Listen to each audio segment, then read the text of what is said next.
स्मृति जी, लेकिन ये आप, क्योंकि इस बारे में हम कई बार अभी बात हुई है, तो actually I would want to know from you कि ये क्यों होता है? आपको लगता है कि ज़्यादा अग्रेसिव होते हैं लोग महिला को एक स्ट्रॉन्ग रोल में देख के या एक स्ट्रॉन्ग पोजीशन में देख के, जब वो अपनी बात को मजबूती से रखती है तो उस वजह से ज़्यादा अटैक होता है, या सभी नेताओं पर आपको लगता है बराबर होता है, या एक्स्ट्रा है, कुछ ज़्यादा है? हमारे यहाँ क्यों है? मेरा जितना अनुभव है,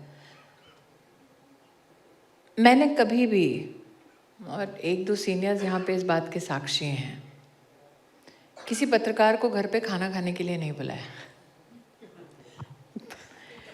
नहीं बुलाया कि भाई मेरी ये खबर छाप दो, कैसी है, नहीं किया। मैंने कभी भी, अगर किसी एडिटर ने मेरे बारे में, तो एक हेडलाइन आ गई थी एंटी नेशनल, और मैं उस एडिटर को भी जानती थी, संपादक को भी जानती थी, और अखबार के मालिक को भी जानती थी, लेकिन मैंने कभी फ़ोन नहीं किया। तो ये भी हमारी राजनीति में होता है, विशेषतः दिल्ली में, कि आप ऑपोजिशन के साथ फ्रेंडली फायर करो और फिर शाम को उसके साथ खाने पे जाओ। वो फितरत मेरी है नहीं।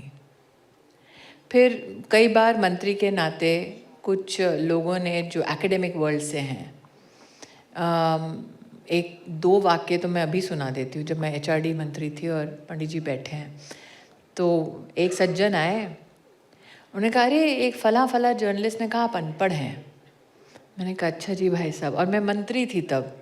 तो उन्होंने कहा ऐसा कीजिए, मेरी यूनिवर्सिटी में आ जाइए, मेरे साथ खड़े होइए, फ़ोटो खींचिए, उनकी यूनिवर्सिटी पुणे में है, आपको इसके बाद कोई अनपढ़ नहीं कहेगा। आप सोचिए, आप मंत्री हैं, आपसे कोई इनविटेशन देने के लिए आया है जो आपसे कभी जीवन में मिला नहीं, लेकिन उसको सरल लगता है आपको मुंह पे अनपढ़ बोलना। क्यों? क्योंकि उसने किसी पत्रकार से सुना था। तो मैंने कहा भाई साहब, तो आपका रिस्पांस, आप तो सोचेंगे स्मृति ईरानी अभी तलवार निकाल के, डंडा निकाल के सर पे चला देगी उसके। तो मैंने बड़ी सरलता से कहा, मैंने कहा भाई साहब, जिस दिन मुझे इस बात का एहसास हुआ कि अब मुझे अनपढ़ नहीं कहलवाना है अपने आप को, मैं निश्चित आपकी यूनिवर्सिटी आऊँगी।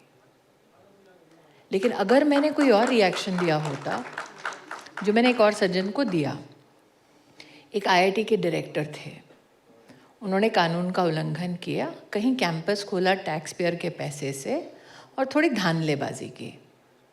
तो मैंने जब फाइल मेरे पास आई, तो अफसर ने कहा कि मैम ये कानून का उल्लंघन है, इस पर एक्शन होना चाहिए। मैंने कहा जो नियम अनुसार एक्शन है आप लीजिए। तो वो सज्जन आए किसी व्यक्ति को लेके, और जिस व्यक्ति के साथ आए थे उस व्यक्ति को अंदाज़ा नहीं था कि सज्जन आए क्यों हैं। उनको लगा जो व्यक्ति मिलने आया, मैं क्योंकि व्यक्ति का नाम नहीं बोल सकती, तो उन्होंने कहा मेरे खिलाफ एक्शन मत लीजिएगा। तो मैंने कहा देखिए जो नियम है वो तो पालन होगा। तो ये सज्जन बाहर गए, इन्होंने एक बड़े नेता को फ़ोन किया और बोला बड़ी घमंडी है, आपने भेजा और ये मेरे से तमीज़ से बात नहीं करती। मैंने कहा थोड़ी सी मदद कर दीजिए। तो नेता ने कहा अरे बाप रे, क्या हो गया, स्मृति ने कुछ बोल दिया? हाँ हाँ, बहुत घमंडी है, और मुझे तो धमका दिया कि मुझे ये अपने ऑफिस के जो खिड़की है उससे बाहर फेंक देगी। अच्छा, मेरा ऑफिस था 3रे माले पे। तो इस सज्जन ने तमाशा किया, तो मुझे फ़ोन आया, आपने ऐसे बोल दिया। मैंने कहा भाई साहब, आपके पास आपका असिस्टेंट है, उसको मेरे ऑफिस भेजिए। ऑफिस में लड़का आया, कहा दीदी क्यों बुलाया? मैंने कहा हमारा ऑफिस ध्यान से देखो। तो उसने देखा, हम कहा फ़ोटो खींचो और जाओ। 1 सप्ताह बाद मैंने उस डायरेक्टर को वापस बुलाया और उस लड़के को वापस बुलाया। मैंने देखिए, आप पिछली बार जब आए थे ना, तो मेरे कमरे में एक भी खिड़की नहीं थी, मैंने 7 दिन में CPWD से बनवाई है। मैंने कहा इन्वेस्टिगेशन चलती रहेगी, और धमकी दी तो नहीं थी, लेकिन अब पूरी करने की पूरी व्यवस्था है। अब उस सज्जन के लिए मैं एरोगेंट हूँ। अब चूंकि वो सज्जन एकेडमिक सर्कल्स में घूमते थे, तो उससे हवा आ गई। फिर उस पत्रकार के पास हवा गई जिसने कहा था अनपढ़ हूँ। तो ऐसे करके सिलसिला चलता गया।